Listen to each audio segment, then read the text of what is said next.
Clara Weston hit the ground the way broken things do. Not slowly, not gracefully, but all at once. Knees first in the Wyoming mud, her medical bag splitting open beside her, bottles and bandages scattering across the dirt like everything she'd ever fought for. The stage driver hadn't even looked back. He'd unhooked her trunk, let it drop, and cracked his whip. "No ticket, no ride, sweetheart." She wasn't a stowaway. She was a woman who'd run out of money 3 states ago, and run out of hope somewhere long before that. This is the story of Clara Weston, the woman a powerful man tried to erase, and the cowboy who refused to let her disappear. Stay until the very end. Hit that like button right now, and drop a comment telling me what city you're watching from. I want to see how far this story travels.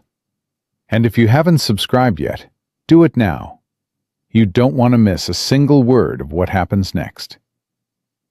The mud was cold. That was the first thing Clara registered when her knees hit the ground outside Redemption Creek, Wyoming territory, in the last week of October, 1878.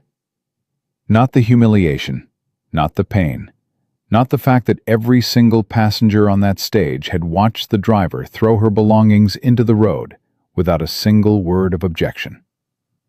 Just the cold, seeping through her skirt, up through her bones, into the place inside her chest where hope used to live. She stayed on her knees for 3 full seconds. She counted them. 3 seconds was all she allowed herself. Then she stood up, wiped her hands on her ruined skirt, and looked at what remained of her life spread across a Wyoming road.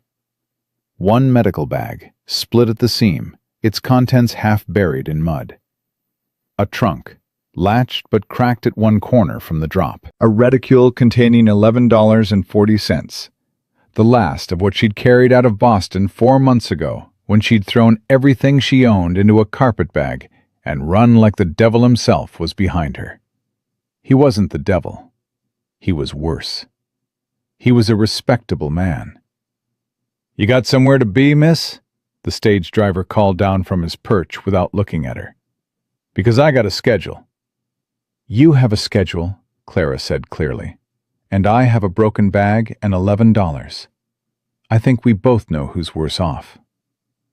The driver finally looked at her. His expression said he didn't much care. "Ticket was paid to Laramie. You ain't in Laramie." "You stopped for water," she said. "I stepped off to help a child who was sick inside the coach. I was gone 4 minutes." "Rules are rules." The child was vomiting blood. Her voice didn't shake. She'd learned years ago that if you let your voice shake, men stopped listening to the words and started cataloging the weakness. "I'm a nurse. I did what I was trained to do, and you left me on the side of a road in October." "Rules are rules," he said again, and cracked his whip. Clara watched the stage disappear into the distance. She did not cry. Crying was a luxury she couldn't afford right now. The same way she couldn't afford the missing 40 miles to Laramie. The same way she couldn't afford for Douglas Pruitt's men to find her before she found a way to disappear properly. She turned and looked at Redemption Creek.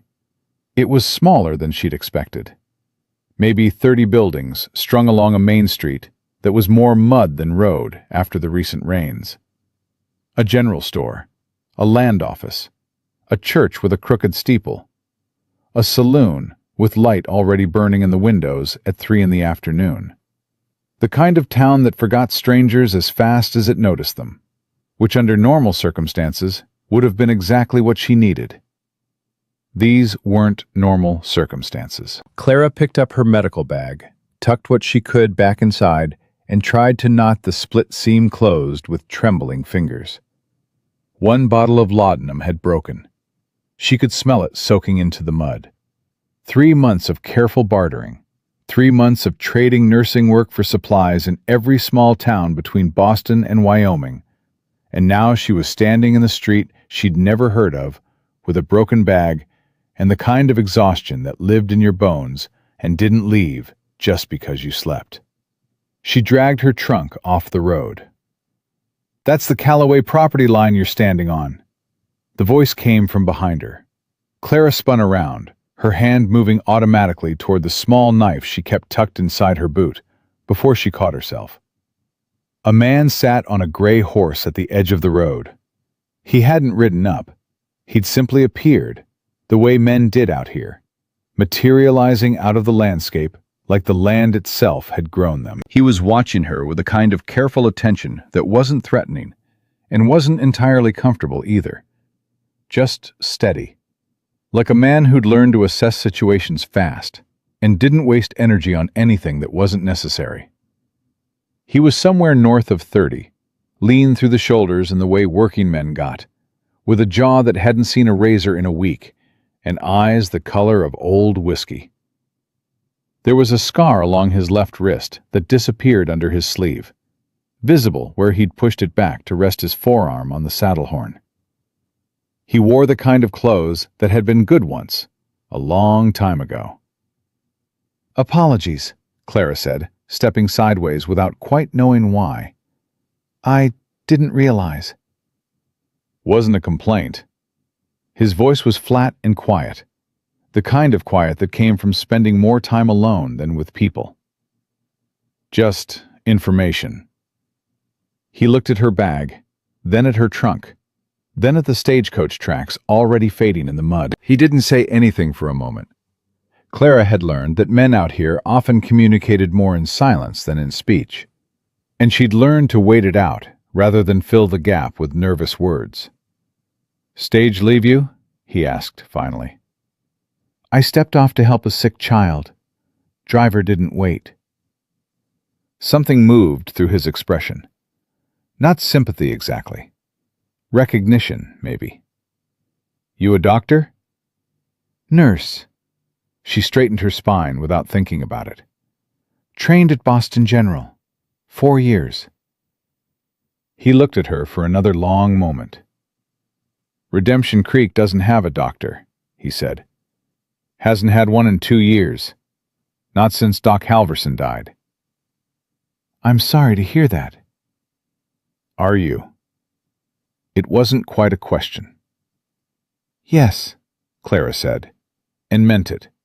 Because 2 years without medical care in a town this size meant people had died who didn't have to. She'd seen it before. She'd seen it plenty. The man swung down from his horse in one motion and moved to her trunk before she could protest. He lifted it without asking, carried it to the side of the road out of the mud, and set it down on a patch of harder ground. Then he stepped back and put a deliberate distance between them. "Seth Calloway," he said. "Ranch about a mile north." "Clara Weston." He nodded once, like her name was information he was filing away rather than a pleasantry. "You got somewhere to be in Redemption Creek, Miss Weston? Or did the stage just strand you here by accident?" Clara weighed her answer. The truth was complicated. The safe version of the truth was, "I was looking for work. I heard there might be need for medical help in smaller towns out west." "Heard that in Boston?" "Heard it along the way." Seth Calloway's whiskey-colored eyes didn't miss much. She could see that plainly. He looked at her the way a man looks at something when he's deciding whether it's worth the risk. Not predatory, just careful. "McCready's General Store," he said finally. "Henry McCready's a decent man. His wife June is better. Tell them Seth sent you. They'll know the boarding situation." "Thank you." He gathered his reins. Clara thought he was going to leave without another word, because everything about him suggested he was a man who operated efficiently and without sentiment. But he paused, one hand on his saddle. "You got money?" he asked, without looking at her. The directness of it startled an honest answer out of her. "Enough for a few days." He reached into his coat without ceremony, produced a folded bill, and held it out. "Take it." Clara stared at the money. "I don't know you." "No," he agreed. "You don't." "Why would you give money to a woman you don't know?" Seth Calloway finally tired and entirely unsentimental. Because you're standing in Wyoming mud with a broken bag and $11, and you helped a sick child when you didn't have to. He paused. Take it or don't. Doesn't matter either way to me. Clara took it. Not because she was too proud not to. She'd spent 4 months learning that pride was the most expensive thing a woman could carry. But because she'd learned to read men well enough to know when an offer had strings and when it didn't. This one didn't. She didn't understand that yet, but she recognized it.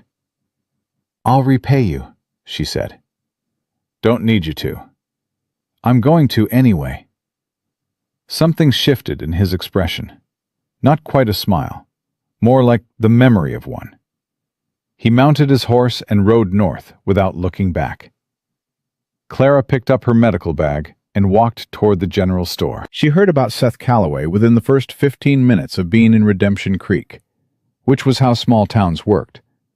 They started telling you what you needed to know before you knew you needed to know it, wrapped up in the kind of casual conversation that wasn't actually casual at all. June McCready was a compact woman in her late 40s, with bright eyes and the kind of face that had probably been pretty 20 years ago, and had traded pretty for something better with age. A kind of settled, knowing quality that Clara recognized as the face of a woman who'd seen enough of the world to stop being surprised by it, and start being useful instead. Seth sent you, June said, leading Clara to a chair by the store's wood stove, and pressing coffee into her hands before Clara had done more than introduce herself. You hurt? Just cold and muddy. Seth doesn't send people to us unless he thinks they need looking after, June said matter-of-factly. He doesn't do it often. Means he thought you were worth it. He doesn't know me. Seth Calloway's got the best instincts about people of anyone I've ever met, and the least interest in acting on them. June settled into a chair across from her, hands wrapped around her own cup. Lost his wife 4 years back. Annie. Good woman. Baby, too. He's been running that ranch alone ever since, and mostly preferring it that way. She paused, eyeing Clara over her coffee. What are you running from, honey? The question was so direct, it bypassed all of Clara's carefully prepared answers and hit somewhere undefended. What makes you think I'm running from anything? Woman alone? Stage left her on the road? Not enough money to get where she was supposedly going? June shrugged without apology. Out here, that's usually one of two things: running toward something or running away from it. You don't have the look of a woman running toward. You've been looking over your shoulder since you walked in. Clara set down her coffee cup with precise care. I had a situation in Boston. I need to be somewhere else for a while. A man? A man with lawyers. June made a sound of deep recognition. Worst kind. She stood and moved behind the counter. We've got a room above the store.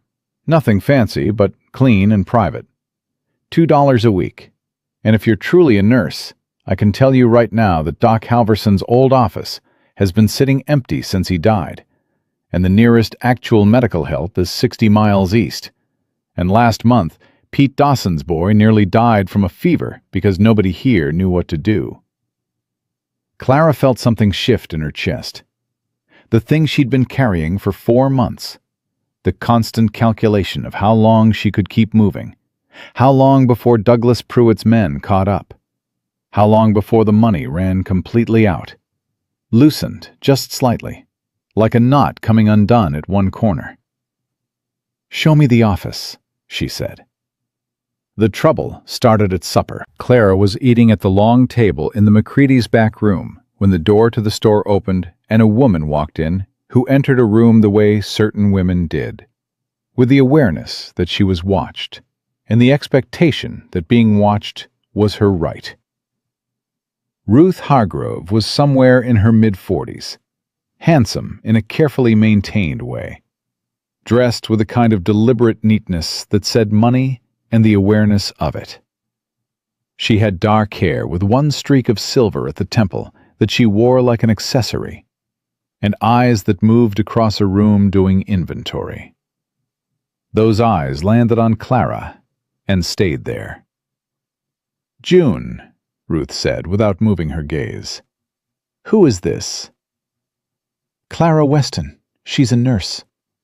June's voice was cheerful and entirely uninformative, the tone of a woman who dealt with Ruth Hargrove for years and knew exactly how much information to offer. "Stage left her behind today." A nurse. Ruth said the word the way some women said spinster, with a particular combination of pity and mild contempt dressed up as interest. "How unusual. Where from?" "Boston," Clara said. "Boston."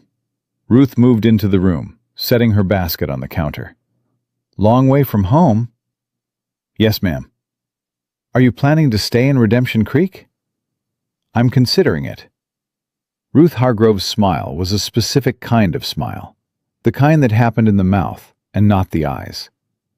"We're a very small community, Miss Weston. We're close-knit.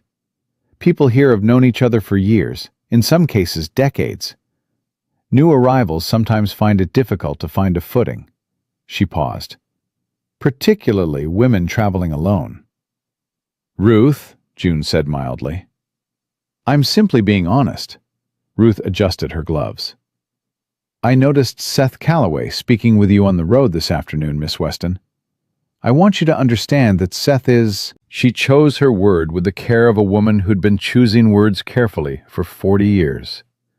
"Significant to this community. He's had a difficult few years. People here are protective of him." Clara looked at this woman and recognized her with the same certainty she recognized a diagnosis.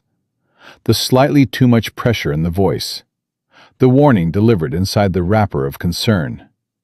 The territorial information given as a gift. She'd treated this condition before.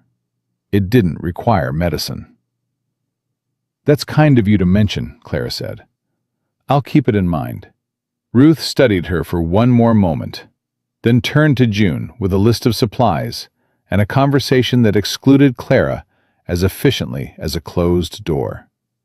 Henry McCready appeared from the back with a crate of canned goods, caught his wife's expression over Ruth's head, and very carefully did not smile. That night, in the small, clean room above the general store, Clara sat on the edge of the bed with her medical bag open in front of her and took stock. $11, plus Seth Calloway's money. $21 total. A cracked trunk. A nursing certificate folded in oilskin at the bottom of her bag because she'd learned that credentials could be destroyed, and she needed to protect that one above almost everything else. The clothes on her back and 2 spare dresses, one of which had a tear she hadn't had time to mend. And somewhere back east, Douglas Pruitt was looking for her. She'd been so careful. She'd gone west, not north, because going north was what people expected.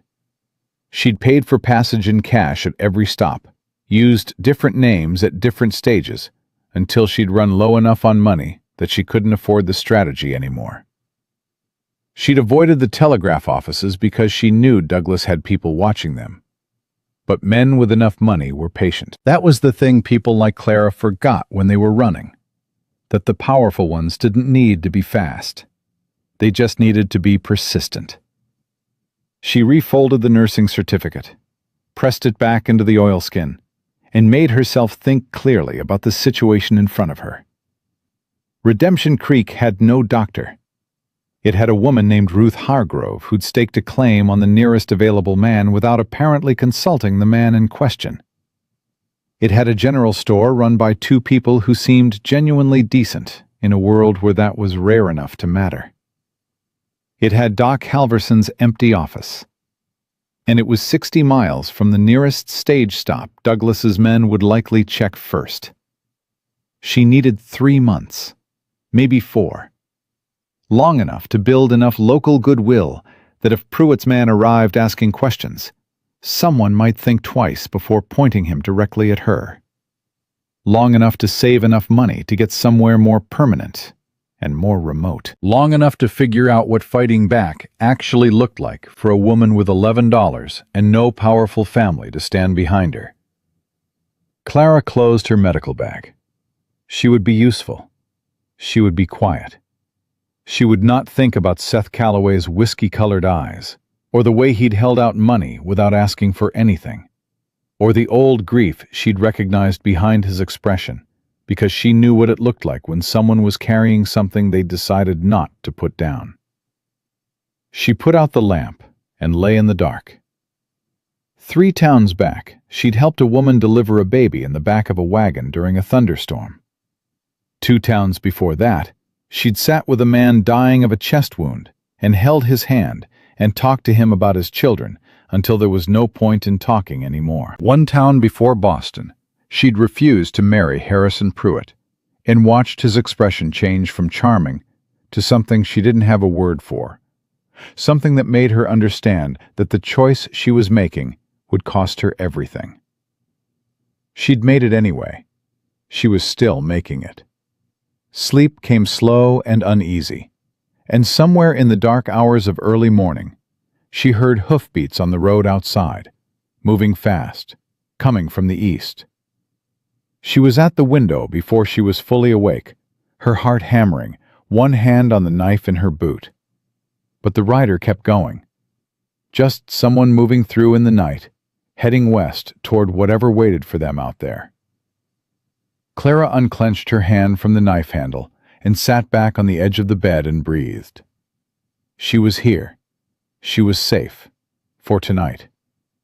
That would have to be enough.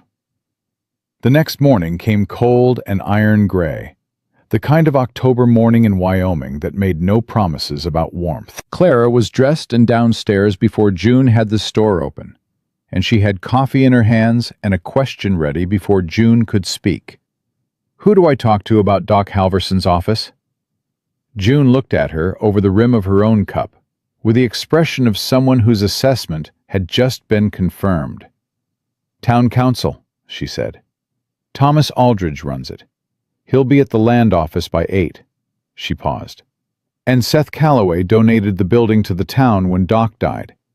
He's the one who insisted it stay a medical office instead of being sold."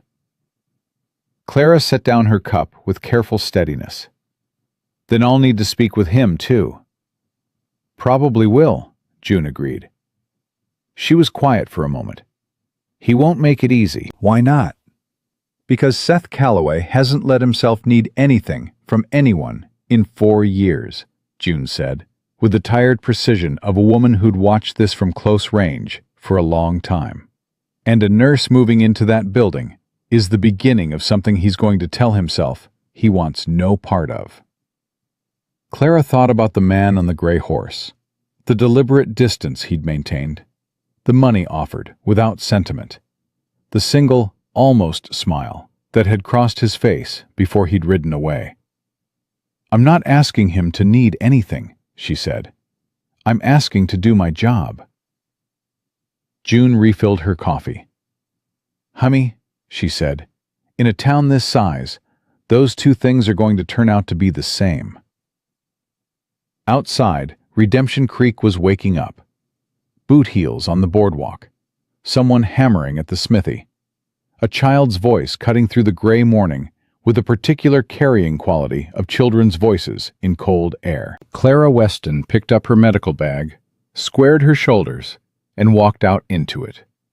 She had work to do, and somewhere east of here, someone was looking for her. She intended to be very hard to find. Thomas Aldridge ran the land office the way certain men ran everything, with the quiet authority of someone who'd never had reason to question whether his authority was legitimate. He was 60, maybe 65, with a neatly trimmed beard gone fully white, and the kind of careful, measured speech that came from years of dealing with disputes over property lines and water rights, where a single wrong word could turn neighbors into enemies.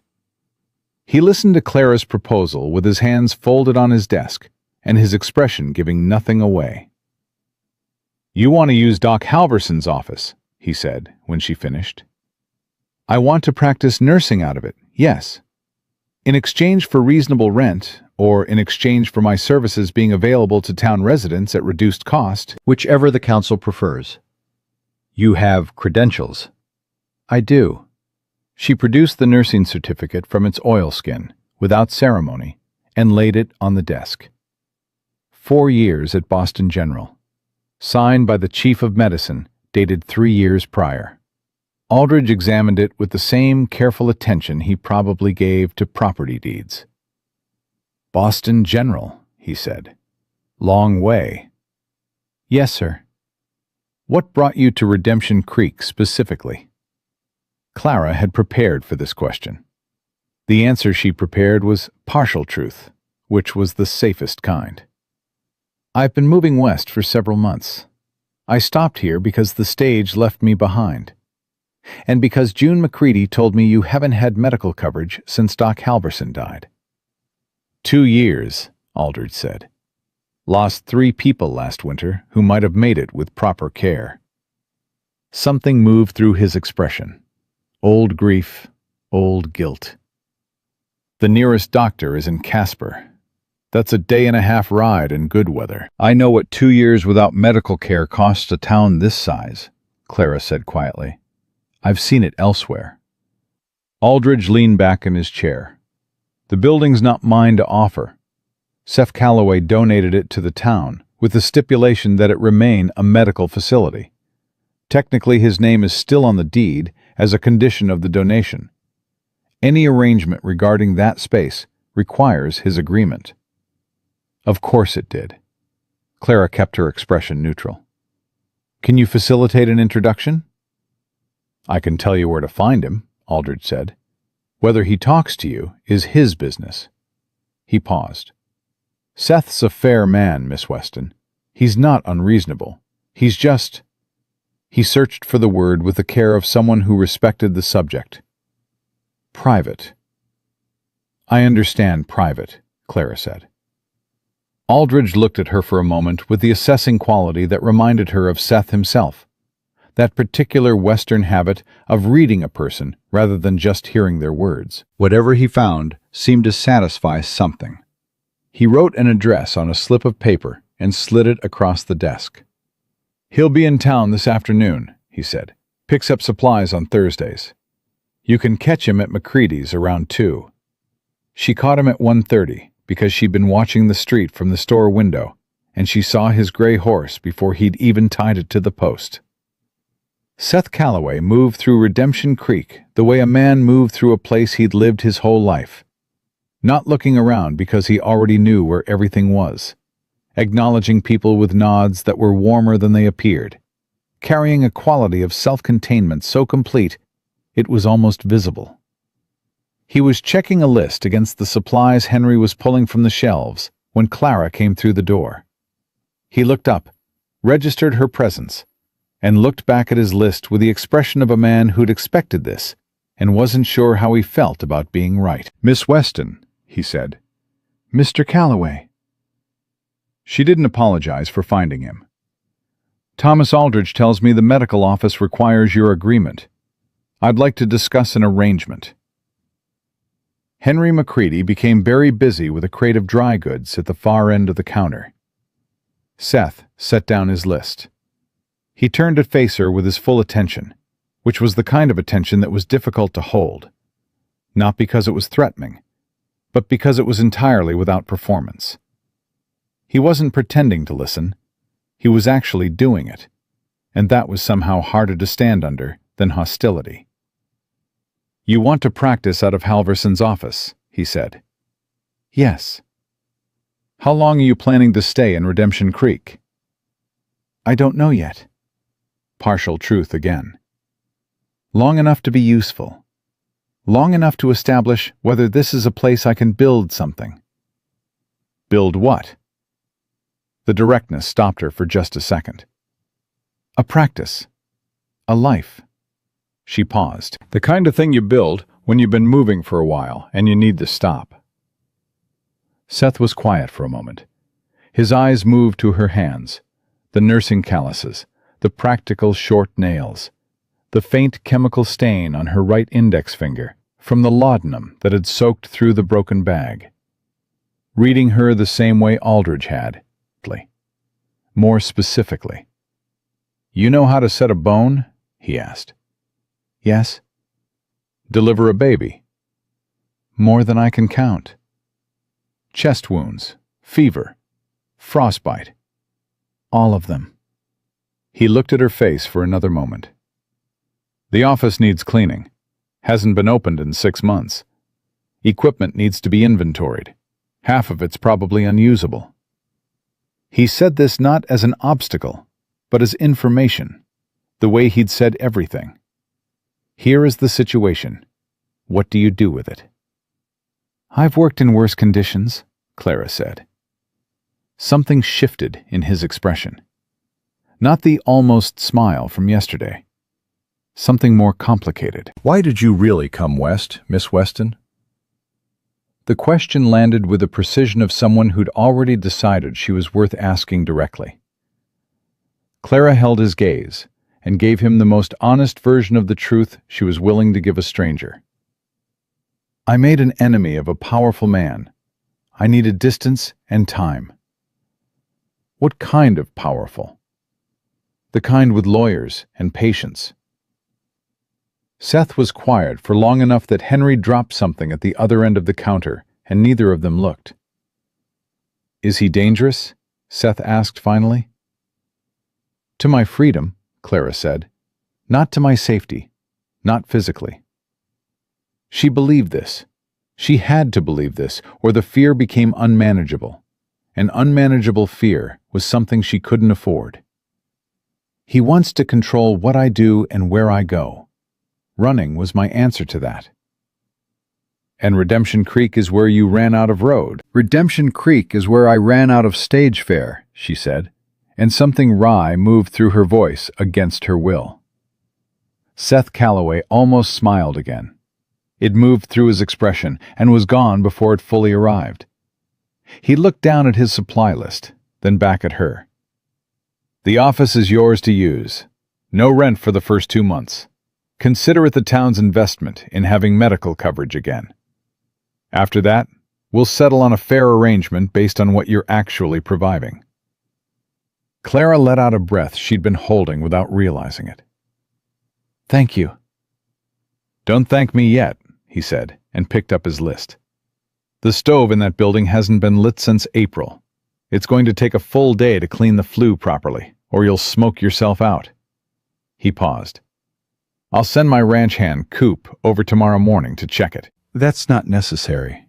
"It is necessary," Seth said, "because if you smoke yourself out trying to light it alone, I'll feel responsible, and I have enough things I feel responsible for." He said this so matter-of-factly that there was no way to interpret it as self-pity. It was just information about himself, offered with the same directness as everything else. Clara looked at him, this man who'd lost his wife and his child, and had apparently responded by spending 4 years making himself into something entirely self-sufficient, and who kept doing small, careful things for her anyway, the way a man does things when his instincts are stronger than his decisions. "All right," she said quietly. "Thank you." He nodded and went back to his list. The trouble arrived on a Thursday, 9 days after Clara had opened Doc Halverson's office. She was in the middle of cleaning and rebandaging a cut on Pete Dawson's forearm. The same Pete whose boy had nearly died of fever, who'd become her most vocal supporter in town purely on the basis of his son's continued existence, when the door opened and Ruth Hargrove walked in without knocking. Clara didn't look up from Pete's arm. "One moment." "I only need a minute of your time," Ruth said. "And I only need 1 more minute of yours, Mr. Dawson." Clara finished the bandaging with clean, efficient movements and tied it off. "Keep it dry for 3 days. Come back if there's any redness spreading up from the wound." Pete stood, nodded his thanks, glanced at Ruth with the uncertain expression of a man who'd prefer not to be present for whatever was about to happen, and left with the speed of someone who'd made a correct assessment. Ruth closed the door behind him. She looked around the office. The clean shelves, the organized equipment, the wood stove burning steadily thanks to Coop's work on the flue, with an expression that worked hard to remain neutral, and didn't quite manage it. "You've made yourself comfortable," she said. "I've made the office functional." Clara washed her hands in the basin. "Was there a medical concern you wanted to discuss, Mrs. Hargrove?" "I want to discuss Seth Calloway." Clara dried her hands. "Then I'm afraid you've come to the wrong place. I'm a nurse, not a social advisor." Ruth's expression tightened. "You've been seen speaking with him. He owns the building I'm working in. We've discussed the arrangement. That's the entirety of our relationship." "People in this town talk." "People in every town talk," Clara said. "I've learned not to manage what other people say, and to focus on whether my own behavior gives them accurate material." Ruth Hargrove was a woman who was accustomed to delivering warnings and having them received with appropriate deference. Clara could see the slight recalibration happening behind her eyes, the reassessment of an opponent who wasn't performing the expected response. "You seem very confident for someone who arrived here with a broken bag and no money," Ruth said, and there was an edge in it now, something that had decided on a different approach. "Confidence and money aren't the same thing," Clara said evenly. "I've noticed people often confuse them." "I know why you're here," Ruth said. "Or rather, I know the kind of reason that sends a woman west alone with nothing. There's always a story. There's always something being run from." She paused. "Seth has had enough difficulty in his life. He doesn't need to become entangled in someone else's problems." Clara looked at this woman, the careful hair, the expensive dress, the territorial anger dressed up in concern, and felt something settle in her chest that was adjacent to pity and more uncomfortable than anger. "Mrs. Hargrove," she said, "I'm not entangled with Seth Calloway. I'm a tenant of a building he donated to this town. If that troubles you, I'd suggest the issue isn't with me." Ruth's chin came up. "I'm warning you. I heard you." Clara moved to her desk and picked up the logbook she'd started. 3 pages of patient notes already, because documentation was the first thing a nurse established in a new practice. "Was there anything else? I have a supply inventory to finish before the light goes." The silence lasted long enough that Clara looked up. Ruth Hargrove was watching her with an expression that had moved past territorial and into something more complicated. Something that in another woman, under different circumstances, Clara might have recognized as loneliness, pressing against a very hard exterior. Then Ruth straightened her gloves and walked out without another word. Clara sat down at her desk and pressed her fingers to the bridge of her nose and breathed. She had not come to Redemption Creek to make enemies. She had not come to make any impression at all, visible or otherwise. She had come to be small and useful and invisible. And instead, she was sitting in a building with Seth Calloway's name on the deed, while the woman who'd apparently intended to occupy his future came and warned her off like a property dispute. She was still sitting there when the door opened again, and this time it was June McCready, carrying a covered plate and wearing the expression of someone who'd watched the previous scene from across the street and had waited the appropriate amount of time before appearing. "Brought you supper," June said, setting the plate down. "Also, I saw Ruth leave. You all right?" "Fine." "What did she say?" "That I should be aware of Seth Calloway's significance to the community." June made a sound that contained an entire opinion without a single word. She sat down in the patient chair without being invited, which was the kind of thing Clara was coming to understand June did regularly, and which she found she didn't mind. "Ruth's not a bad woman," June said, with the careful fairness of someone who'd decided to be honest, even about people who tested her patience. "She lost her husband 5 years back. She's been running his ranch alone since then, and running it well." She decided Seth was the practical answer to a practical problem, and she's been working toward it for 2 years. "Does Seth know that?" Seth knows everything that happens in a 10-mile radius of this town and processes most of it by pretending he hasn't noticed. June folded her hands in her lap. He hasn't encouraged her. He hasn't discouraged her either, which is its own kind of answer. But Ruth has decided to interpret silence as possibility. "It's not my business," Clara said. "No," June agreed. "It's not." She paused. "How's the office coming?" The subject change was deliberate, and Clara accepted it with the gratitude it deserved. She lifted the cover off the supper plate, roast chicken and potatoes, and her stomach responded to the smell with an urgency that reminded her she'd worked through midday. "Better than I expected," she said. "The equipment is mostly salvageable. I need to reorder a few things, but Aldridge said there's a small-town fund for medical supplies." "There is. Seth pushed for it after Doc Halverson died. Said the town had an obligation to maintain the capacity, even if they couldn't afford a full-time physician." June was quiet for a moment. "He's been waiting for the right person to show up for 2 years." Clara looked at her. "Not like that," June said, though her eyes suggested she hadn't entirely meant that. "I mean, he kept that fund intact and that office standing when the rest of the council wanted to sell the building for general use. He said Doc would have wanted it kept for medicine. But I think he just couldn't let it go because letting go is—" She paused. "Seth has some trouble with letting go." Clara thought about that scar along his wrist. Thought about the way he moved through town with the particular efficiency of someone who'd learned to need as little as possible from the world around him. Thought about the money extended without sentiment, and the almost smile that never quite arrived. She thought about all of this, and then she ate her supper and talked with June about the supply inventory and the 3 patients she'd seen in the past 9 days.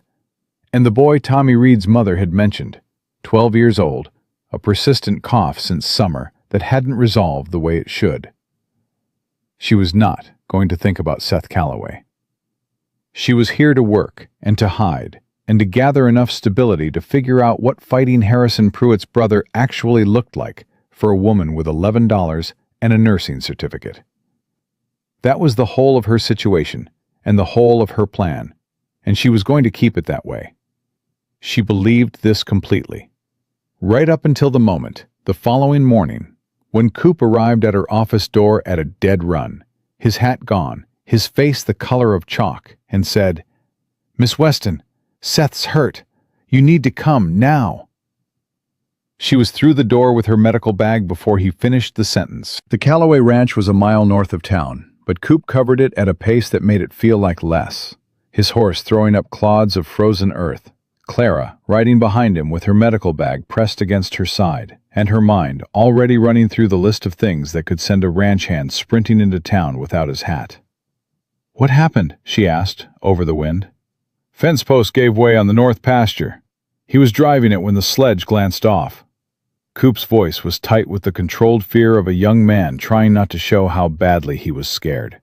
"Hit his side. He went down hard. Got up, told me to stop fussing. Then I saw how he was breathing, and I came for you." Breathing wrong after a blow to the side. Clara's mind sorted through the possibilities and arranged them in order of severity without her having to think about it. "Did he fall? Hit his head?" "No, ma'am, just the sledge." "Was he coughing up blood?" "No." "Holding his breath when he moved?" Coop glanced back at her. "Yes, ma'am. How'd you know?" "Because that's what men do when they're trying to convince themselves they're fine and their body is telling them they're not," Clara said. "How long ago?" "Maybe 40 minutes. Took me 20 to get to town."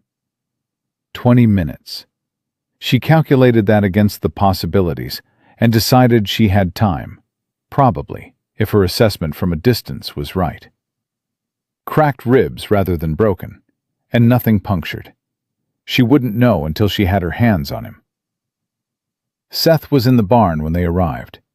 He was standing upright, which she'd half expected, because he was exactly the kind of man who would respond to injury by finding the nearest vertical surface and putting his back against it to prove a point to himself. His left arm was pressed against his side with the studied casualness of someone trying to look like they weren't doing exactly what they were doing. His face was gray under the tan. He looked at Clara and then at Coop behind her with an expression that said several things simultaneously, none of them verbal. "I told you not to," he started. "Take your shirt off," Clara said, setting her bag down on the nearest surface.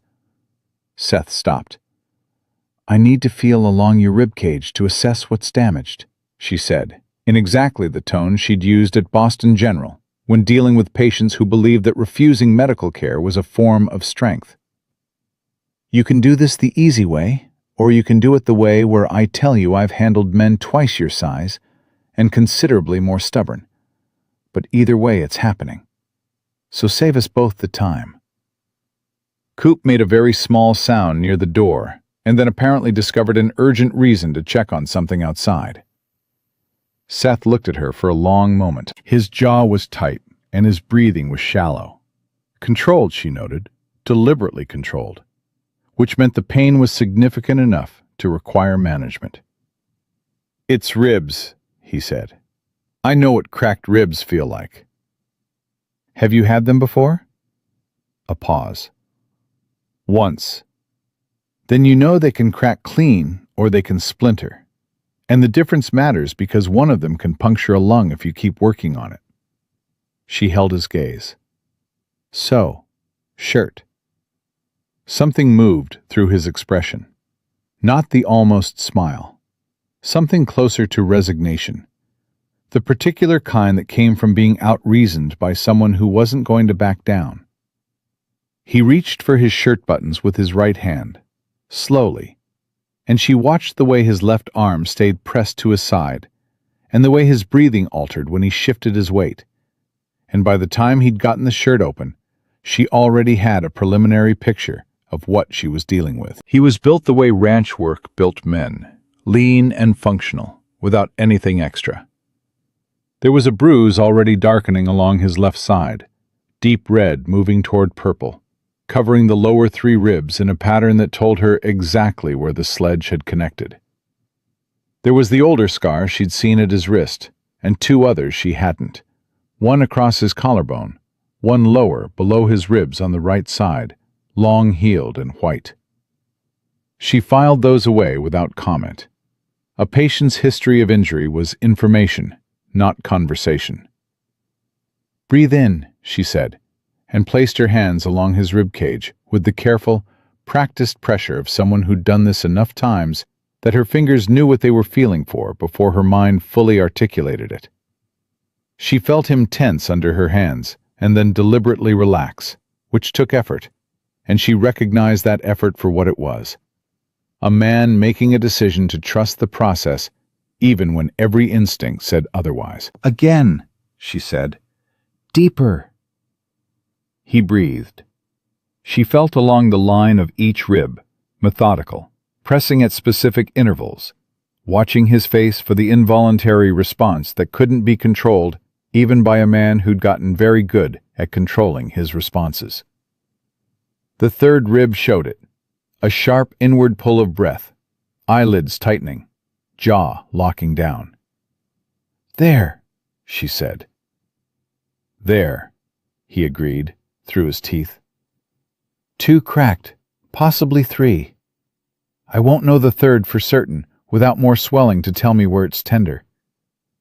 She moved her hands away and stepped back, giving him room to breathe without her in his immediate space. "Nothing's displaced.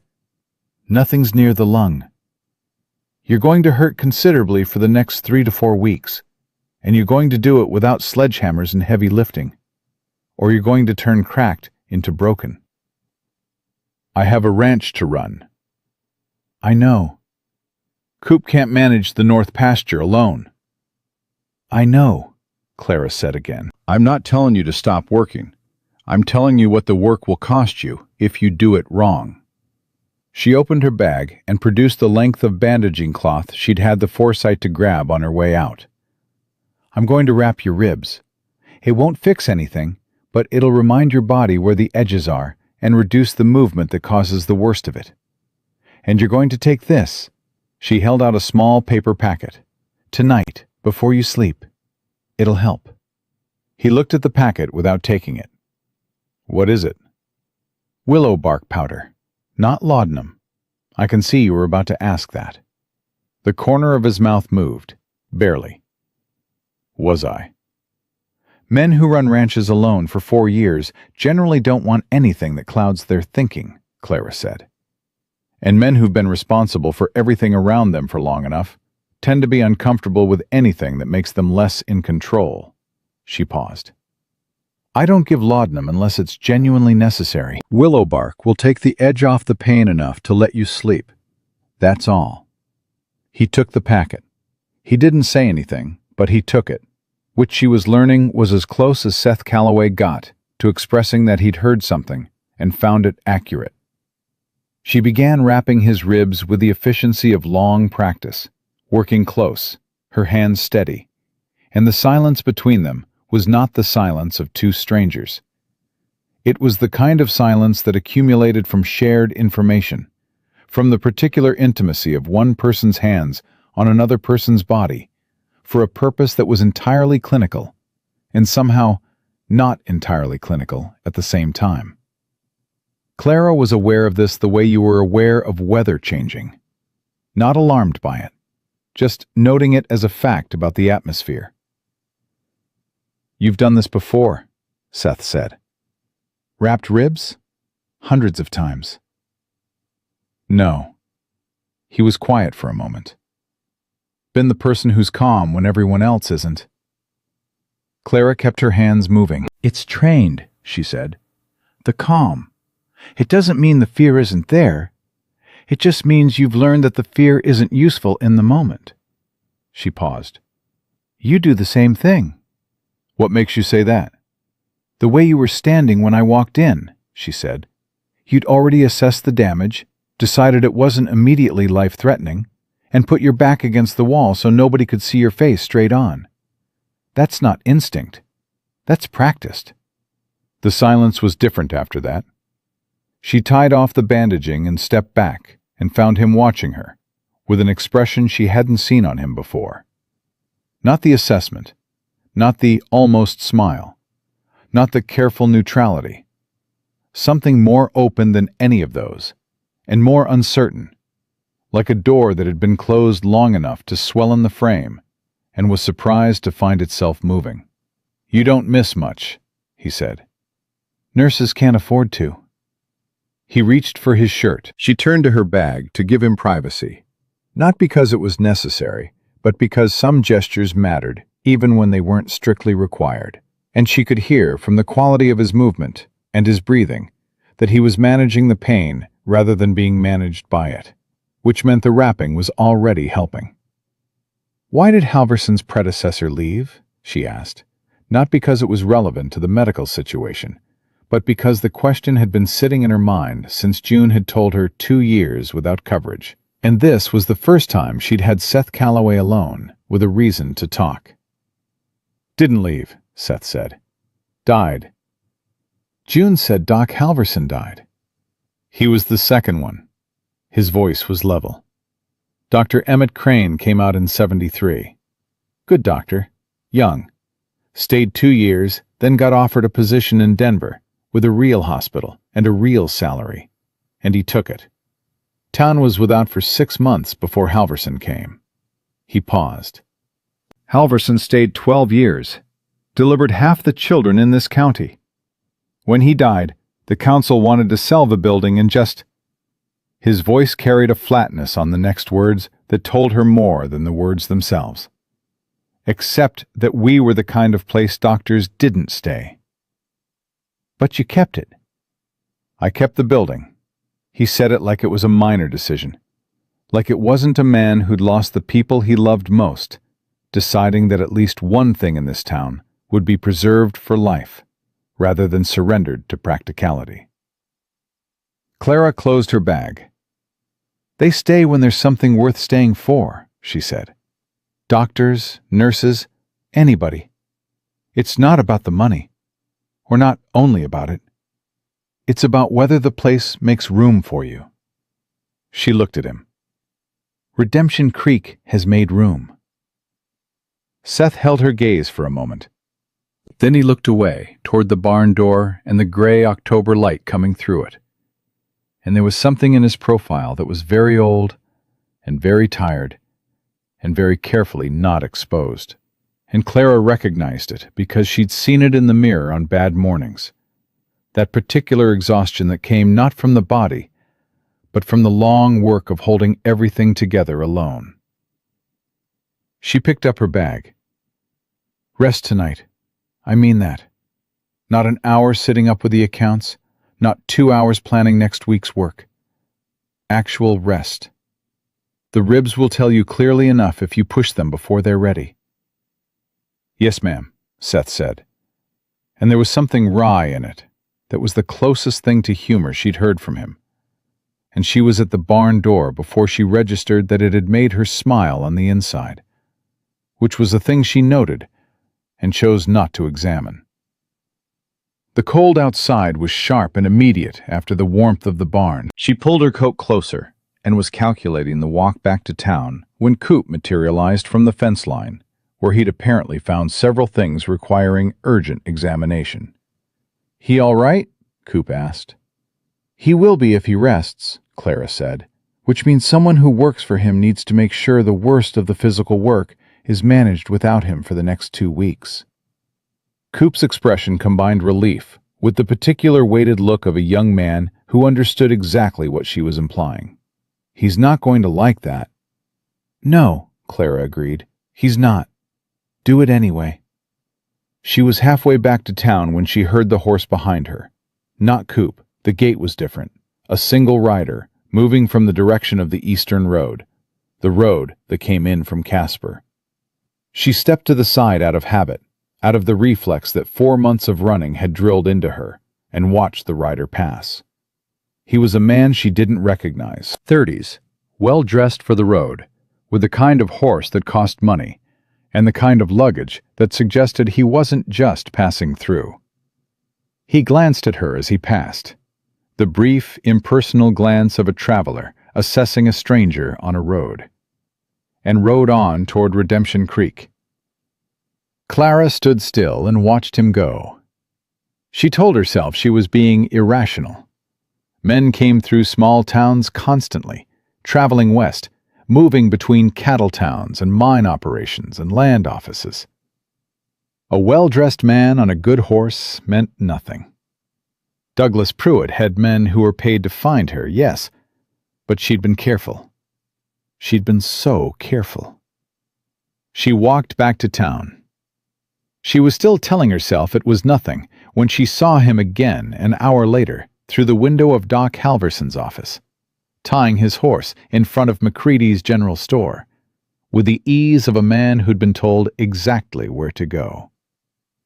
Her hands went still over the supply inventory she'd been working on. Henry McCready would not volunteer information about her. She believed that completely. June McCready would cut out her own tongue before she'd point a stranger toward a woman in trouble. That was the kind of people they were, and she'd known it inside 3 days of living above their store. But this was a small town, and small towns had other people in them. She thought about Ruth Hargrove, who knew she was running from something, who had every reason to want her gone from Redemption Creek, and who had made no secret of the fact that she was watching.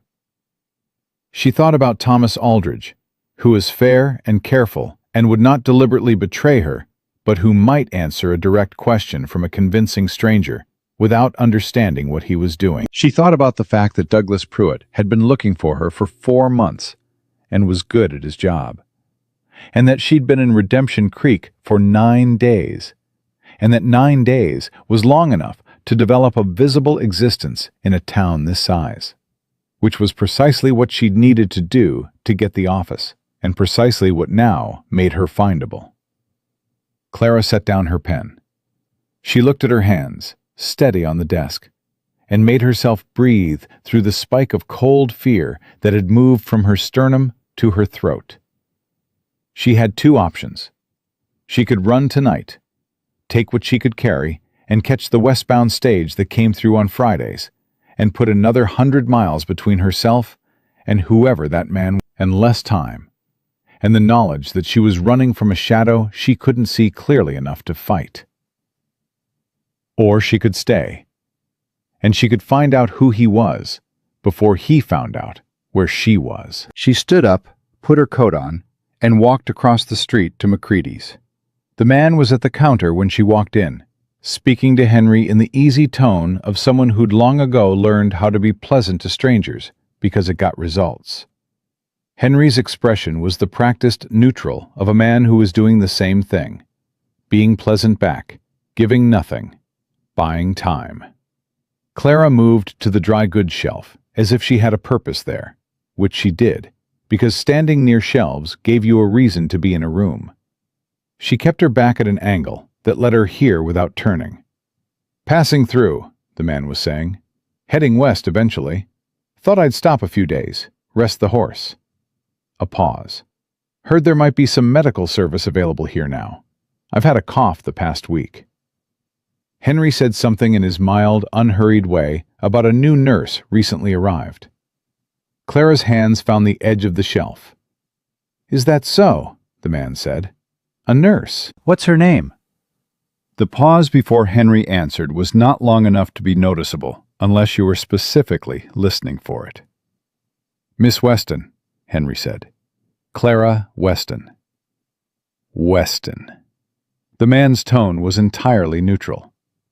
"Interesting. I might pay her a visit." Clara replaced the tin of baking powder she'd been holding, walked to the counter, set down 2 cents she couldn't spare, and said, "That tin, please, Henry," in the voice she used when she needed to sound like she hadn't heard anything at all. The man glanced at her. He was pleasant-faced, forgettable in the way that well-trained men were forgettable, designed to make no strong impression until the impression was useful. "Ma'am," he said, with a polite nod of a stranger. "Sir," Clara said. She took her baking powder and left. Outside, the October air hit her face, and she walked the 12 steps back to the medical office and sat down at her desk and put her hands flat on the surface and looked at them. They were still steady. She was proud of that. She was also terrified, in the clear-headed, functional way she'd learned to be terrified. The kind where you didn't let it run, you used it instead. His name wasn't something she knew yet, but she would know it by morning. And by morning, she needed to decide what to do. The lamp burned low. The stove ticked with settling heat. Outside in the street, the ordinary sounds of a small western town going about its Thursday evening moved past her windows. And somewhere in Redemption Creek, a man who was almost certainly not there for his cough had just learned her name. She didn't sleep. She sat at her desk until the lamp burned out, and then she sat in the dark, because relighting it would have required movement, and movement would have required a calm she wasn't sure she had access to at that particular hour. She thought instead. It was what she did when everything else failed. She thought carefully and honestly, and without the comfort of pretending things were better than they were. The man's face. Pleasant, forgettable, trained. The easy questions delivered in the right order. Traveling through, resting the horse. Heard there was medical help. A good entrance. Casual enough not to alarm. Specific enough to accomplish its purpose. She'd heard Douglas Pruitt described as methodical, and this had the quality of method. She thought about her options the way she thought about a difficult case, laying out what she knew, what she didn't know, and what the difference between those two things might cost her. What she knew. A stranger had arrived, asking about her by inference, if not by name. Henry had confirmed her name without knowing what he was confirming. The man was staying in town, at least through the night. What she didn't know, whether he was one of Pruitt's men or simply a traveler with a genuine cough who happened to ask a routine question. Whether he'd already sent a telegram east, Whether he'd recognized her name, or whether Clara Weston meant nothing to him, and she was manufacturing a crisis from ordinary coincidence. The problem with running for 4 months was that it changed the way you read the world. Everything became a signal. Every stranger carried potential threat. She'd watched herself do it and had tried to calibrate against it, but calibration was harder when the fear had been right before. She made herself be honest. She did not have enough information to justify running tonight. Running without information meant abandoning the first stable situation she'd found in 4 months. Abandoning Tommy Reed's cough that she'd been trying to get his mother to bring him in for. Abandoning the supply order she'd placed with Aldridge's town fund. Abandoning 2 months of no rent while she built enough savings to actually go somewhere with a plan. Running on fear alone was how she'd ended up in Wyoming mud with $11. She would find out who he was first. Then she would decide. The decision settled something in her chest, and she slept for 4 hours in the chair, which was enough. Morning came with Henry McCready knocking on her office door before she'd fully stood up, his face carrying the particular expression of a man delivering news he'd spent the night turning over. He came inside, closed the door behind him, and spoke quietly. "His name is Douglas Pruitt," Henry said. The name landed in her stomach like cold water. Not the brother of Harrison Pruitt, then. Douglas Pruitt himself. The methodical one. The one Harrison sent when he wanted something done correctly. "June recognized the name when I mentioned it last night," Henry continued. "You'd told her Harrison Pruitt when you explained your situation. She put the names together." He paused.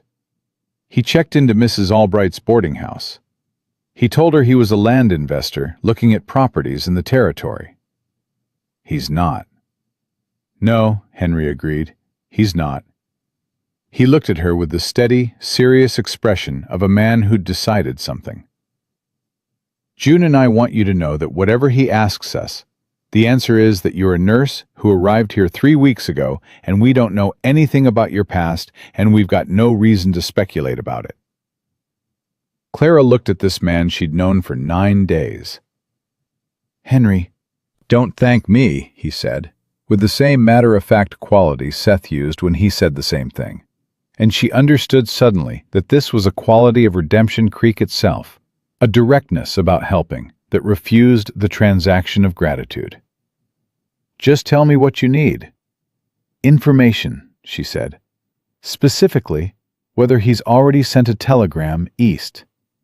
"Stage office handles telegrams here. That's Bill Sykes. He's—" Henry paused. "Not always discreet, but he's fair. You could ask him directly whether any messages went out yesterday evening after a certain hour." "He'd tell me?" "He'd tell Seth Calloway." Henry's expression was careful and deliberate. "And Seth would tell you." Clara sat with that for a moment. The shape of what Henry was suggesting was clear enough. Seth Calloway's name in this town opened doors that hers didn't. Not yet. Possibly not ever if Douglas Pruitt had his way. Using that connection was practical. Using it also meant telling Seth the full truth, not the partial version she'd offered at the barn. And she was aware enough of her own instincts to know that the reluctance she felt about that wasn't strategic. It was something older and less rational. "He's hurt," she said.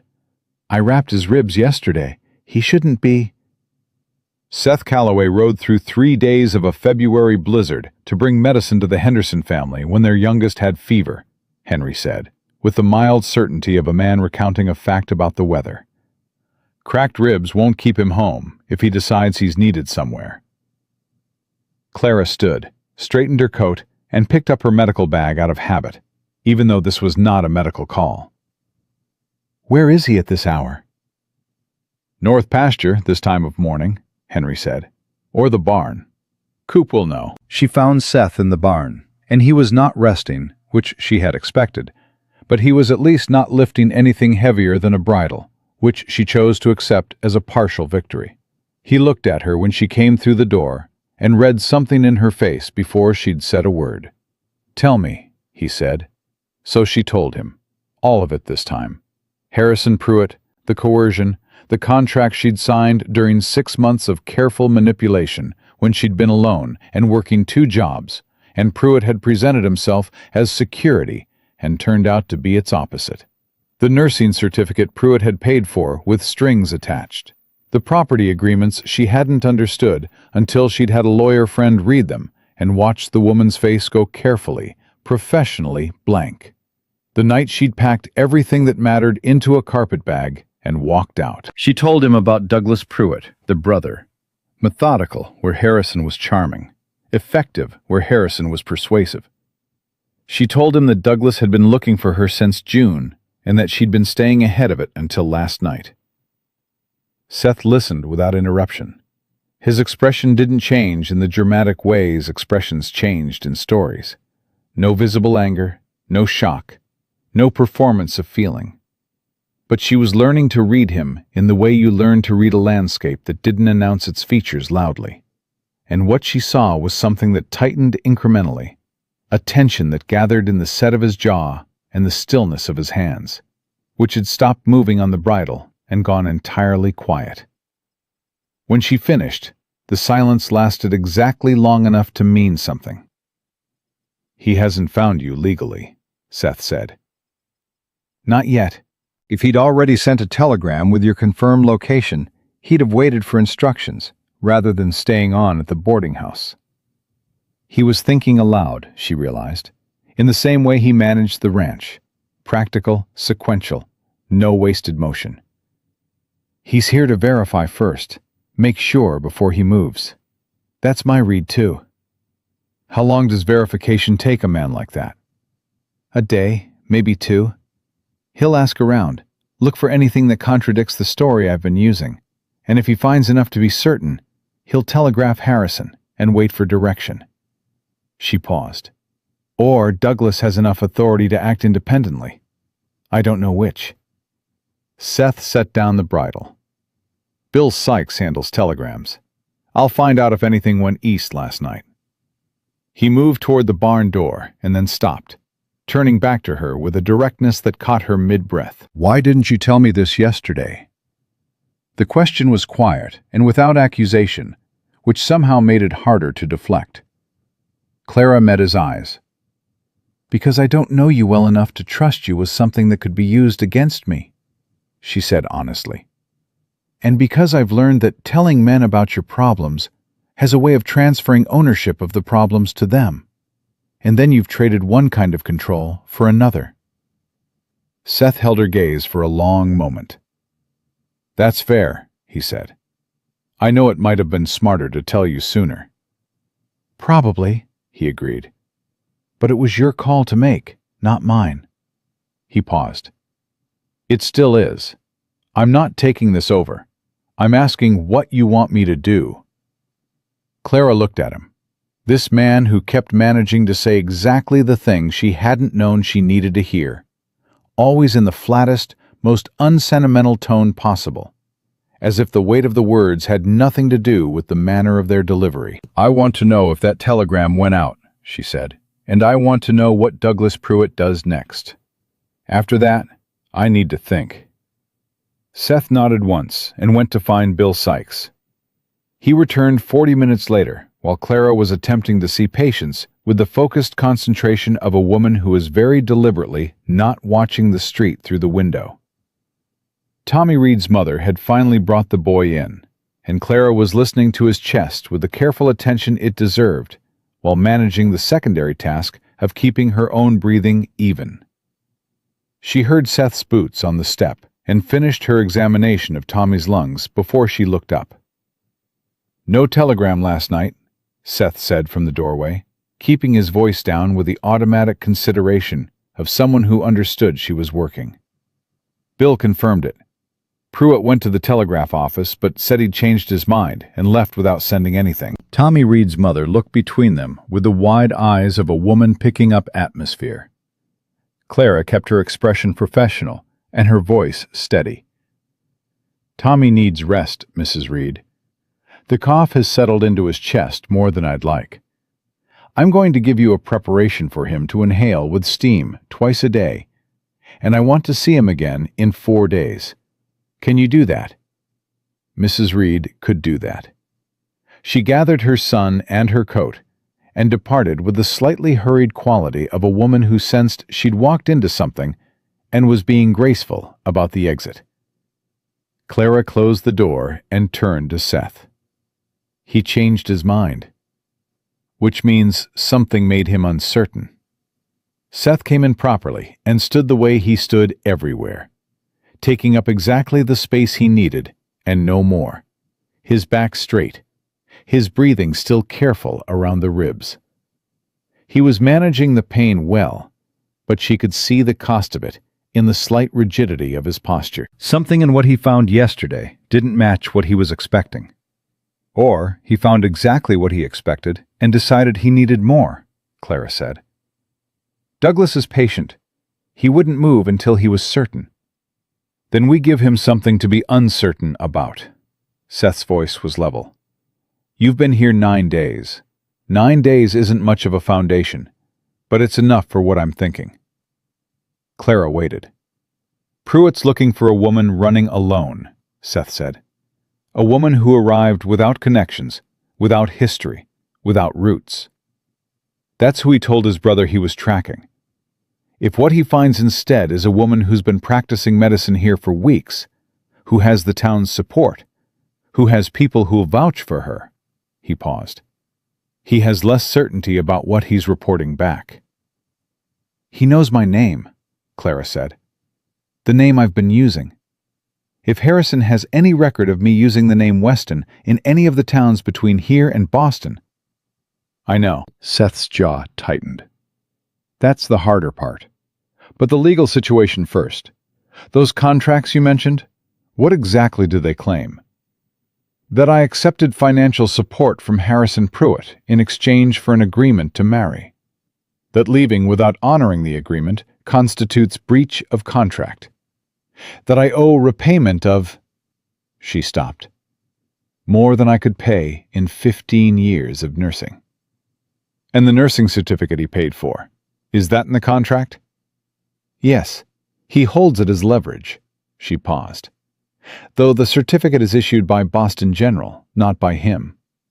The institution's seal is what makes it valid, not his money. Something shifted in Seth's expression. Thomas Aldridge went to law school in Ohio before he came out west, he said, with the quality of a man producing a specific tool for a specific purpose.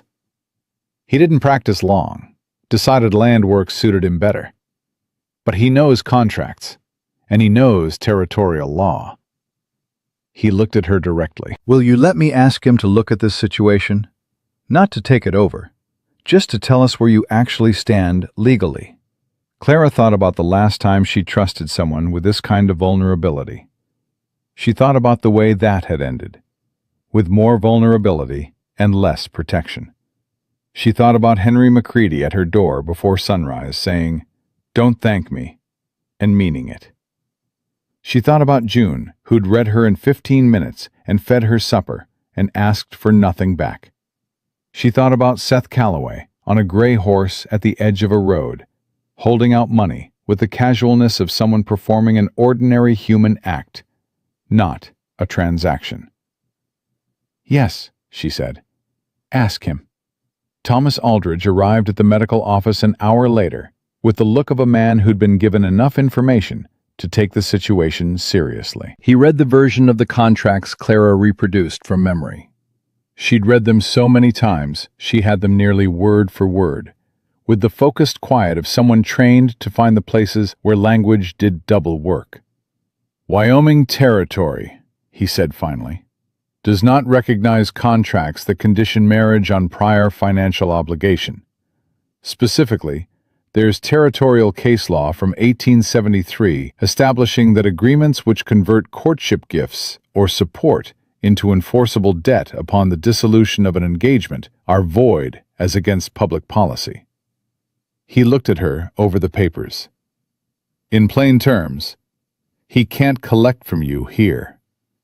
He could take me back to Pennsylvania and try there, Clara said. He could try, Aldridge agreed. He'd need to extradite you, which requires a criminal charge, and breach of a marriage contract is civil, not criminal. He has no legal mechanism to force you to return. He paused. What he can do is make your life difficult. He can follow you. He can contact future employers. He can make your name appear in connection with allegations of fraud and dishonesty.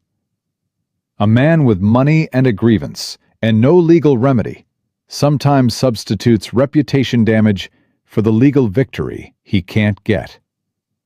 I know, Clara said. She'd known this was the real weapon. The question is whether this town will listen to him. That, Aldridge said and looked at Seth, depends on whether this town knows you. The three of them sat with that for a moment. Outside, the ordinary sounds of Thursday afternoon in Redemption Creek moved past the windows.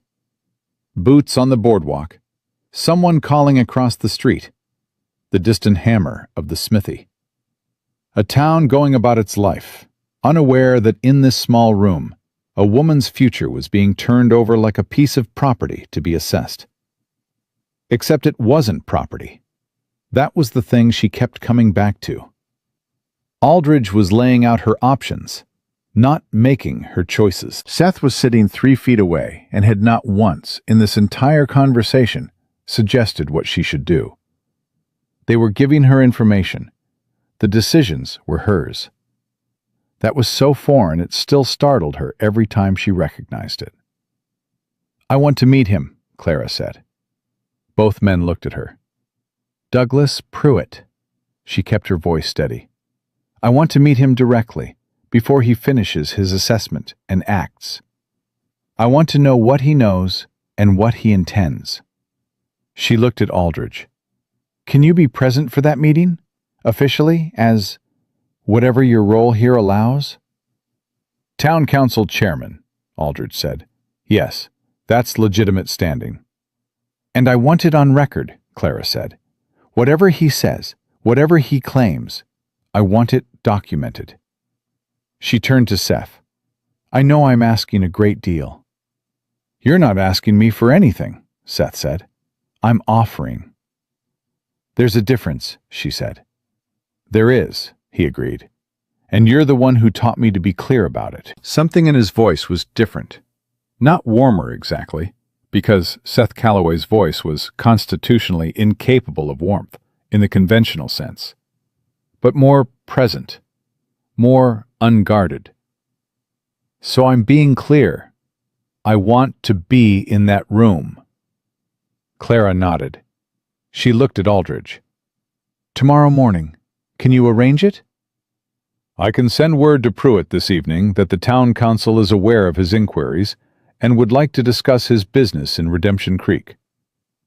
Aldridge's expression was dry in the precise way of a man who'd spent years managing disputes and understood the value of procedural clarity. A man like that will know what that means. He'll know it means he's been expected, Clara said.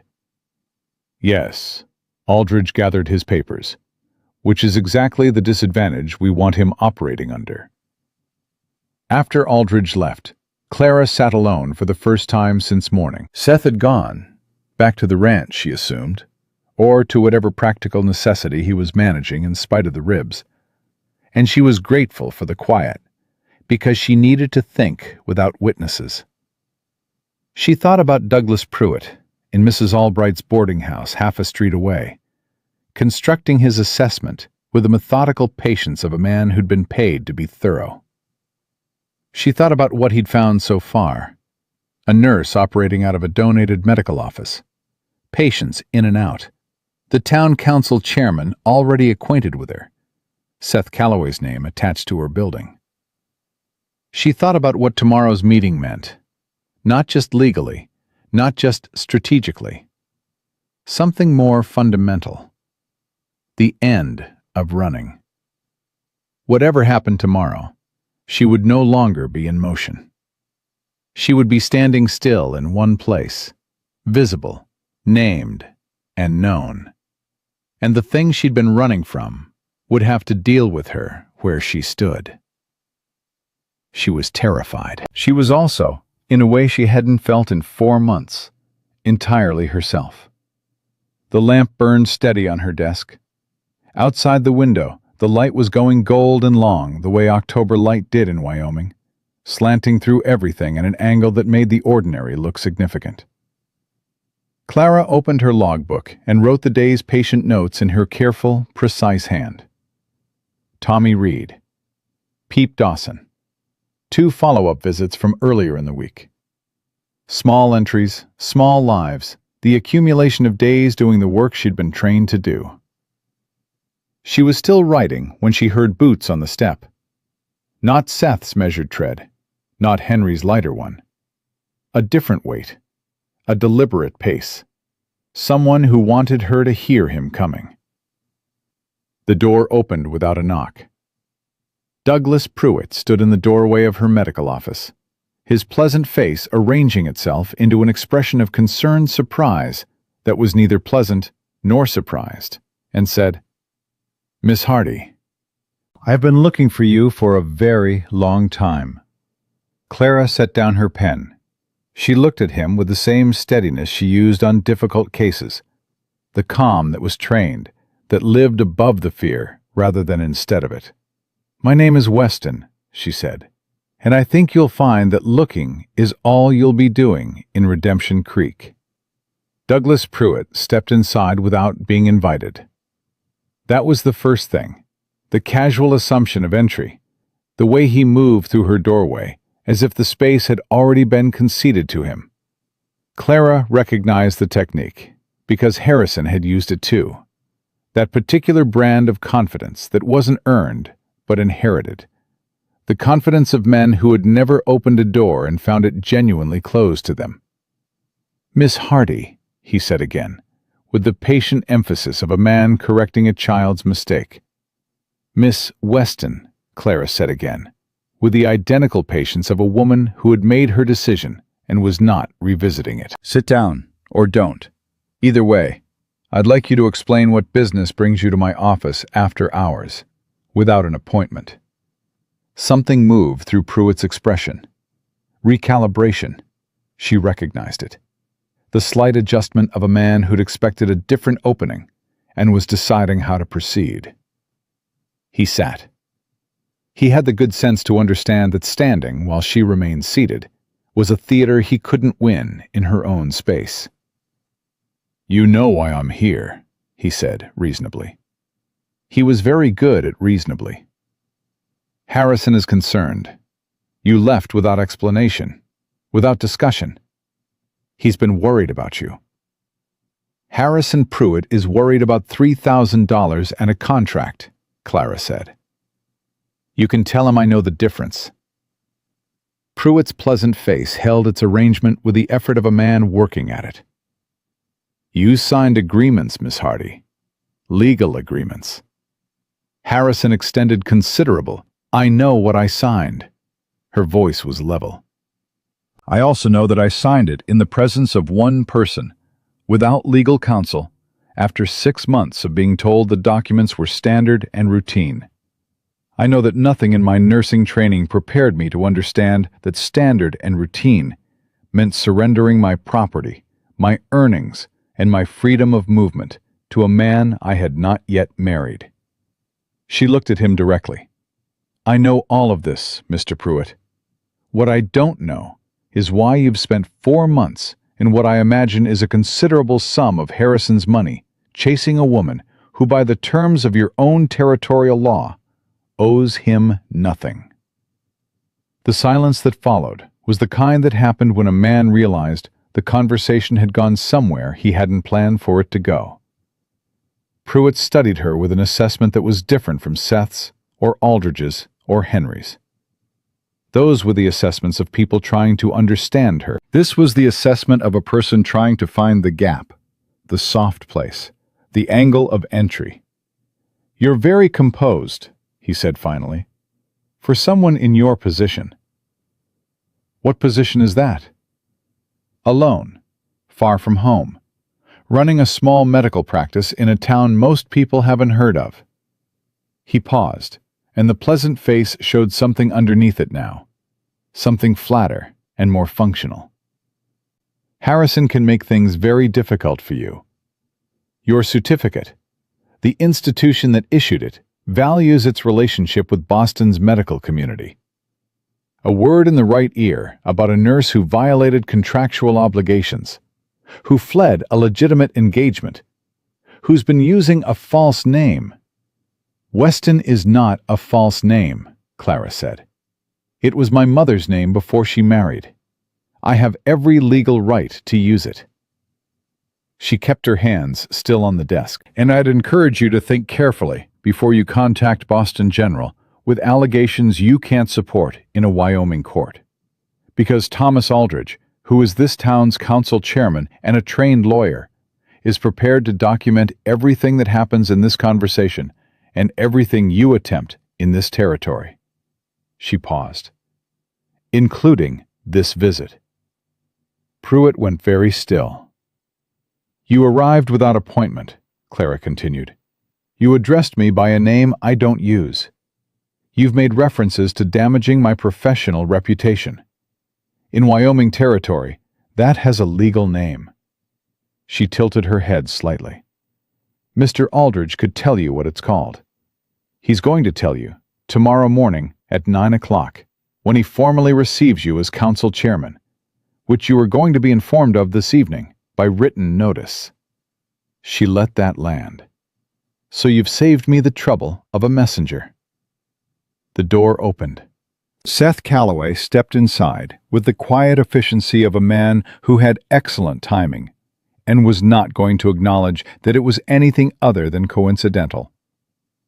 He looked at Pruitt with the flat, unreadable expression he used for everything, which, in this context, communicated more than anger would have. He moved to stand beside Clara's desk. Not in front of her, not between her and Pruitt, beside her, and said nothing. Pruitt looked at him, looked at the way Seth stood, looked back at Clara. Mr. Calloway, Clara said, with the calmness of someone making an introduction at a social event. This is Douglas Pruitt. He was just leaving. Pruitt stood. He straightened his coat with the careful movements of a man recomposing himself. And when he looked at Clara again, the pleasant face was entirely gone, replaced by something that was honest in the way only unguarded expressions were honest. You think this town protects you, he said. A few weeks and a rented office and a cowboy standing next to your desk. You think that's enough? I think, Clara said quietly, that you came here to find a woman alone and frightened who would make your job easy. And I think you found something different. She held his gaze. 9 o'clock tomorrow, Mr. Pruitt. Mr. Aldridge will be expecting you. Pruitt walked out. His boots were deliberate and measured on the step, the walk of a man controlling his exit. And then the sound faded into the ordinary street noise, and he was gone. Clara let out a breath that she'd been holding without realizing it for approximately the last 4 minutes. Her hands, when she looked at them, were entirely steady, which surprised her less than it once would have. Seth looked at her. You knew I was coming, he said. I heard your horse 20 minutes ago, she said. You tied it 2 buildings down. Something that was definitively a smile this time, brief and genuine, moved across Seth Calloway's face. It lasted about 3 seconds before his expression settled back into its usual territory. But she'd seen it clearly, and filed it in the same careful place she'd been filing everything about him that she hadn't yet decided what to do with. You all right? He asked. Yes, she meant it. He's going to come to that meeting tomorrow, and he's going to realize that every argument he has is weaker here than he calculated for. And then he's going to leave. She paused. He might still contact Boston General. Let him. Seth's voice was flat. Aldridge will have documentation of coercive conduct on Pruitt's part by tomorrow afternoon. Any institution that receives a complaint from Harrison Pruitt about you will also receive a counter-communication from a Wyoming territorial official about the methods used to track and pressure a licensed medical professional in her place of practice. He said this with the matter-of-fact quality he used for everything, as if he'd simply thought it through and was reporting the result. Aldridge worked about this afternoon. Clara stared at him. You spent the afternoon on this? Coop managed the north pasture. Seth, your ribs are bandaged, he said, which was your doing, so I'd recommend not using them as an argument against me doing things. The dry quality in his voice was so unexpected that she almost laughed, and the almost laugh did something to the atmosphere of the room that neither of them directly acknowledged. She looked at him in the lamplight, the weathered face, the careful eyes, the scar at his wrist that she still hadn't asked about, and suspected told a story he'd tell her eventually, or not at all, on his own terms and his own timeline. She thought about what June had said. Seth Calloway hasn't let himself need anything from anyone in 4 years. She thought about the way he'd stood beside her desk tonight, not in front, not between, beside, offering presence without removing agency. She thought about how she'd been so certain that learning to do her work alone was the same as being free, and how this man kept quietly demonstrating, without argument or persuasion, that those two things were not as identical as she'd believed. "Why did you come back tonight?" she asked. "Before you heard anything was wrong." Seth was quiet for a moment. He looked at the desk rather than at her, which she'd learned was what he did when he was deciding how honest to be. "Because you had the look this morning," he said finally, "of someone who decided to handle something alone because they'd stopped believing they had another option. And I've worn that look for 4 years. He paused. Didn't like seeing it on someone else.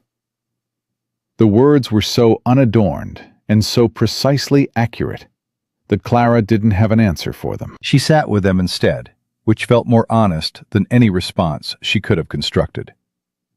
"Get some rest," Seth said, and straightened from where he'd been leaning against the wall. "Tomorrow's going to require you at your clearest." "My clearest is pretty clear," she said. "I know." He said it simply, without qualification, as if it were just a fact about the world that he'd registered and filed. He picked up his hat from where he'd set it on the edge of the examination table and moved toward the door. "I'll be at Aldridge's at 8. We'll go in together." "Seth," she said his name before she'd decided to. He stopped, his hand on the doorframe. She looked at him. "Thank you. Not for tonight specifically. For all of it. The whole of it, from the road." He turned enough to look back at her, and his expression in the lamplight was the most open she'd ever seen it. Not unguarded in the reckless way, but in the way that came from a man deciding that some things were worth the exposure. "You'd have figured it out," he said quietly, "with or without me. I just made it faster." He left. Clara sat in the quiet of her office and held that statement in her mind, and understood that he'd meant it as the highest compliment he knew how to give. Not, "You needed me," but "You were capable already." She blew out the lamp and went upstairs, and slept without waking once. The meeting with Douglas Pruitt the following morning lasted 47 minutes.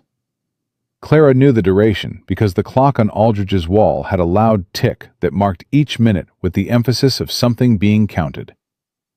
Aldridge opened by presenting the summary of Wyoming territorial law regarding marriage contracts and coercion. He delivered it in the unhurried tone of a man reading the weather. "These are the facts. This is their meaning. This is what they require of everyone in the room." Pruitt sat across the table with the expression of a man who had prepared for a different terrain and was recalculating in real time. Seth sat beside Clara and said nothing throughout. His presence was not decorative. It was the presence of a man who had established in this town, over years and through consistent action, a kind of standing that communicated itself without speech. This person is known here, vouched for, part of the fabric of this place. Douglas Pruitt was a man skilled at reading rooms, and he read this one. When Aldridge finished, Pruitt was quiet for a long moment. Then he looked at Clara with an expression that had dropped all its professional layers and was just a man acknowledging a situation. "Harrison isn't going to simply accept this," he said. "Harrison can do as he chooses in Pennsylvania," Clara said. "Wyoming Territory has made its position clear.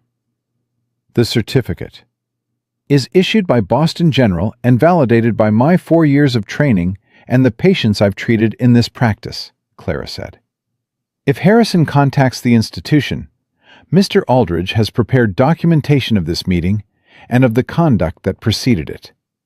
Boston General's Ethics Board takes a particular interest in cases of medical professionals being coerced or threatened." She held his gaze. "Tell him that." Pruitt looked at his hands. He looked at Aldridge. He looked at Seth, who looked back with the flat patience of a man who had all day and knew it. Something in Pruitt's posture shifted. Not defeated exactly, but recalculated. The adjustment of a practical man who understood when a position was no longer tenable and had enough professional pride to exit cleanly rather than drag it out. "I'll convey the situation to Harrison," he said finally. "I can't speak to what he decides." "No," Aldridge said pleasantly, "but you can speak to what you observed here. And what you observed was a licensed medical professional operating legally under territorial law with the full support of this community's governing structure." He paused.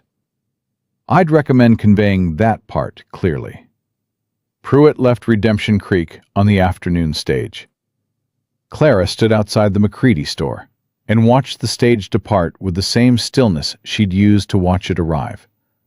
But the quality of the stillness was entirely different. Not braced, not calculating, just present, just breathing. June appeared beside her with a cup of coffee that was warm and handed it over without comment. They stood together and watched the stage until it was gone and the dust had settled and the road was just a road again. "It's not finished," Clara said. "Harrison may still—" "Harrison may," June agreed. "But Douglas Pruitt knows he's not getting what he came for. And men like that don't spend their employer's money on losing propositions twice." She sipped her coffee. "You should go tell Seth." Clara looked at her. June's expression was the expression of a woman who had been watching two people not say what they meant for 3 weeks and had run out of patience for it in the most affectionate possible way. "Go tell Seth," she said again. Seth was in the barn. He was doing exactly what she'd told him not to do, carrying something heavier than he should have been. And when she appeared in the doorway, he set it down with the guilty promptness of a man caught, which was so unexpectedly human that it did something irreparable to the last careful distance she'd been maintaining. "He's gone," she said. Seth straightened. "Good. Aldridge thinks Harrison won't pursue it further once Douglas reports back. The legal position here is too clear, and the cost of fighting it in territorial court is higher than $3,000 worth of sense." She paused. "I think I'm going to be all right." "I think you've been all right for longer than you knew," Seth said. Clara set down her medical bag and walked toward him, which she'd been thinking about and not doing for reasons she was now entirely done with. She stopped 2 feet away and looked at him directly, the weathered face and the whiskey eyes and the scar at his wrist, and said, "I'm not good at this." "At what?" "At—" She paused, because the honest version was harder than the clinical version.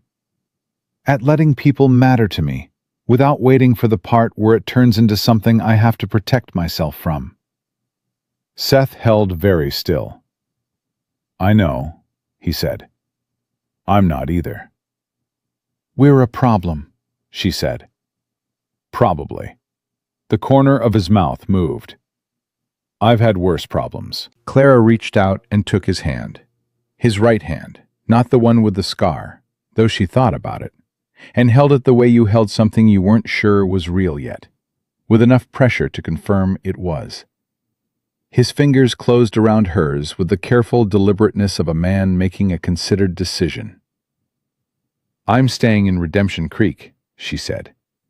Not because there's nowhere else to go. Because I want to stay. I know, Seth said. You've wanted to stay since the second day. He just needed to get clear of everything that was making the choice feel like it wasn't yours. She looked at him. You saw that. You weren't hiding it as well as you thought. I was hiding it very well, she said, and the indignation in her voice was genuine enough that he smiled, fully this time, a real smile that reached his eyes and changed his whole face, and made her understand with perfect clarity why June had been watching the two of them with that particular expression for 3 weeks. You were hiding most things very well, he allowed. The stain, you weren't. Clara looked at their joined hands. She thought about the road where she'd landed in Wyoming mud with $11 and a broken bag. She thought about the clean room above McCready's store and the lamp burning in Doc Halverson's old office, and Tommy Reed's lungs sounding clearer at his second visit. She thought about a man on the gray horse who'd extended money without sentiment and stepped back to give her room, and told her she was capable before she'd believed it herself. She thought about what it meant to build a life, not because you had nowhere left to run, but because you had chosen the ground you were standing on. I have a question, she said. Ask it. The scar. She looked at his left wrist. When you're ready. Not now, just when you're ready. I want to know. Seth looked at her for a long moment. His thumb moved across her knuckles once, slowly, the way a man touched something he intended to take care of. When I'm ready, he said. It wasn't a declaration. It wasn't a promise of anything fast or easy or without complication, because they were both people who'd learned the hard way that fast and easy were not the same as real. It was an agreement, quiet and sturdy, and built on the kind of honesty that didn't dress itself up, offered freely between two people who had both spent too long carrying everything alone to pretend that alone was the same as strong. Outside, Redemption Creek went about its afternoon. The smithy, the general store, the school children cutting across the far field, the ordinary, unremarkable life of a small western town that had made room for one more person, and in doing so, had given that person something she hadn't known she was looking for when she'd stepped off that stage in Wyoming mud. Not rescue, not protection, not even safety exactly, because safety was a thing you built day by day and never entirely finished building. Just ground, solid ground beneath her feet, chosen, and hers. Clara Weston had arrived in Redemption Creek with a broken bag and $11, and the particular exhaustion of a woman who had been running so long she'd forgotten what standing still felt like. She had found, in the 9 square blocks of a town most people had never heard of, the thing that powerful men with lawyers and patience had spent 4 months trying to make sure she couldn't have. Not a man, not a rescue. A place where she got to decide who she was. And she had decided, with the same clear-eyed precision she brought to everything that mattered, that she was Clara Weston, nurse of Redemption Creek, Wyoming territory, and that she was exactly, completely, irrevocably home.